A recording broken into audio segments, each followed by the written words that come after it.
Good afternoon, everyone. Thank you for coming. So you're getting there first. David Bowie, we already have something to talk about. So we are going through an energy transition period, and part of that is going to be like what kind of problems we're going through, the kind of challenges we're going to have. And these challenges are mainly driven by three different areas. There is the electrification of mobility. So EV charging, for example, or increase the number of EVs, is a very good example, but basically electrification is happening in every part of mobility.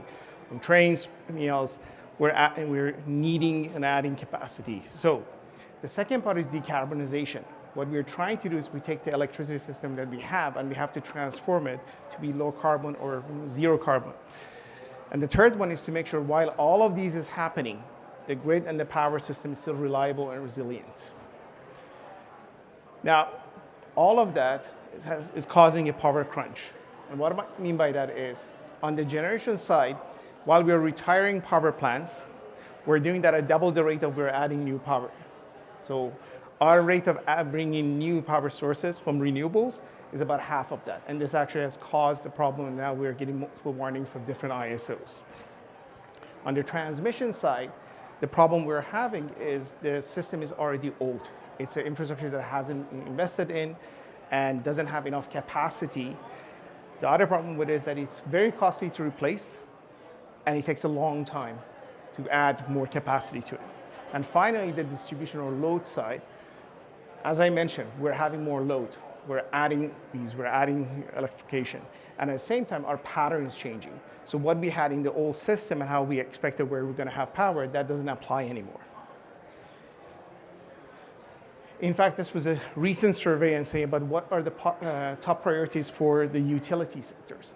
And it starts with EV and it ends with EV. Basically, they're talking about having more infrastructure, adding charging stations, having the assets that they're be able to handle that, and also finding financial incentives to be able to reduce or change the pattern of charging. Now, how does energy storage apply to this? And this is why at the end of the day, this presentation is about energy storage. So within a power system, the problem, as we say, is on the distribution side or the demand side, we have an unpredictability.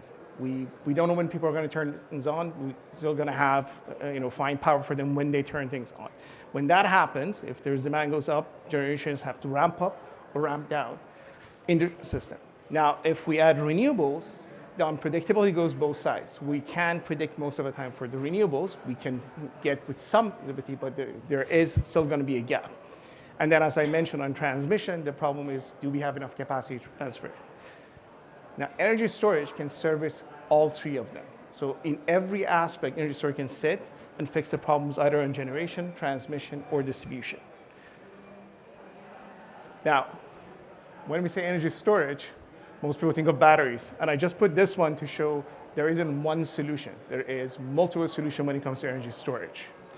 When we look at technical characteristics for energy storage, what we're looking for is how fast it can come online, or like what's the ramp up time, how long or how much power they can provide, for how long they can provide it, and also if they're not used, how long does it take for them to discharge automatically. The other thing to take into account, so now if you're taking an energy storage system or deciding what energy system you're going to use, what you're looking for is like, can you use this system for the place you are? So when I say about footprint, availability in space. If you're looking for pump hydro, unless you have mountains, there's no way you can have that. If you're looking for large compressed energy storage, you need salt caverns. If it's for battery and it's in the middle of the city, can you have enough space to install them? The other factor is environmental. A lot of times with pump hydro, for example, this is, even though you have the location or the geography, because of the impact it will have on the surrounding area, you don't get permitting. Or in the case of toxicity for batteries, there are a lot of places that would not allow you to have that. The question is whether it can be recycled. There are questions we're coming up with for the next steps. The third one is this comes down to flexibility and scalability. If you pick a solution, can this solution be scaled up, or do you need to start from scratch or add a new project? And also, does it provide the services you need, and can you change the services, or is it unique for one application? And finally, and I think this is something now everyone is dealing with, is the supply chain issue. So right now, we know with batteries, the question is of where we're going to get the materials. And that is causing back where we're going to have, where it's going to be, the lithium coming from. So this is why at Volta, we looked and said, okay, based on all those things, and especially for the capacity and for our perspective for energy management, we needed a new kind of system. And that's where the small modular compressed air comes from. What I'm going to do is I'm just going to over it. So this video probably does a much better job than I do, and I'm just going to explain it. So in a small modular, basically, we take the power from the grid or from any source that you have. We use it to run a compressor. We provide compressed air and heat. We separate the heat and store it, and then we send the pressurized air underground in a borehole. Now, when the reverse happens, when we need power, we bring that pressurized air, we heat it up from the heat that we already stored, and then we send it through a turbine to regenerate electricity on site. And then we give that electricity back to the system or to the site. So in a nutshell, it's that today it's a completely mechanical system, and this system fits in a very small footprint. And I will show what I mean by it. So when we said small, this is what you get today. That's a large compressed air. You need ponds, this, and that's our system. You can put it in parking lot because of the way we store. What's the capacity for small storage? So in energy storage and energy management, the question is, there is a sweet spot. We're looking for somewhere around a daily cycle and somewhere between a few hundred kilowatts to a few megawatts. And that's exactly what our system is designed for. On the top end, you have pump hydro, which is grid storage, provides 500, 600 megawatt of power. And then we have batteries, which are fine for the application. But as we go up in the capacity, they become expensive. Batteries go one by one, meaning that as you add capacity or power, you also add duration, which means you can't control this. In compressed air, you can distinguish between what's your power rating versus what's your energy rating. Now, the other factor that is, as we go through electrification, about half of all the growth will come from electrification of heating and cooling. And the advantage of Volta is that we can provide heating during our compression process, and we can provide cooling during our generation process. So we can actually reduce the power demand for the facilities that we're servicing. Now, what's the advantage? What's the benefit of this? And this one, I'm particularly looking at batteries, because in our application, energy management, really there are two technologies would be either compressed air or batteries. Large scale would not work. So compressed air is a mechanical system. We last 20, 25 years at a minimum. There are sites that are going on for 50 years. You basically have to do maintenance on it. There is no degradation. We can provide heating and cooling. So we have a CHP application. Beyond that, it's a question of how we can work in the environment. So what do we mean by better heat management? Batteries are susceptible to environment. Whether they're in a cold environment or hot environment, it affects how their efficiency is going to be, how it's going to be. For us, that's not a factor. The smaller footprints, so with batteries, you need to have the capacity, and it's going to be underground. For us, all the energy is going underground. All you're getting is the conversion unit on top. So this is not changing, and you can keep on adding power without actually changing what's going to be. And if you're living in Tokyo or New York or Toronto, that's a question that we need to deal with. And finally, we just get recycled as a mechanical system. There is no chemicals. There is no need for end of life. Then you basically have a hole, you fill it, and that's it. You're done with it. So what's the application? Why I said energy management? What we are looking at and the kind of the loads that we're looking at are for commercial buildings. So that's where you're talking about malls, you're talking about like large buildings. You can see, convention centers. There is the manufacturing facilities, which they pay about half of their electricity prices actually for not to manage their demand. They're paying penalties. And so they need a lot of time power on site and do extra generation of gas, which is something we can replace by shifting the power for them. The other one is for EV charging. What's going to happen is the distribution system needs to either add more substations to be able to handle the power on unit, because you're going to have a huge load coming on board, or instead, what we can do is we can do local power for them. So basically, we're taking the load off the system on the distribution side. And one of the most important ones, data centers. Data centers, about half of their electricity use is for cooling. Not only they have a huge load and a huge demand during the day, they also use that about half of it. And what we can do exactly during the time that need power during the day, we're cooling them. So there's a double benefit for them. They're double dipping from it. So we can reduce their cooling demand by about 20% or 25% of our rated capacity. So with that, we're Volta, and I'm happy to answer any questions you might have. All right. Oh, yes, put your hands together. Hi, is there anything special you have to do to the wellbore construction from an insulation perspective, or For which part? for the underground piece? For the it's case or no, because we're removing the heat in the beginning. Basically, when you're sending the air underground, there isn't that much of a heat transfer between them.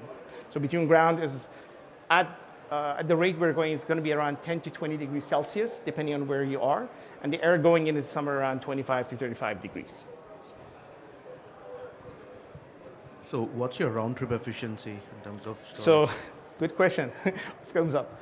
So we operate, so one thing with CAES is how you operate it. Depending on the operation, we're somewhere between 60 to 72%. So if you go steady state, it's about 72%. If you need to ramp up, ramp down a bit, like everything thermodynamic, your efficiency will come down. But that's just on the electricity. When you add cooling and heating, that's a different story because now you're adding COP to it. Okay. Another question? Over here.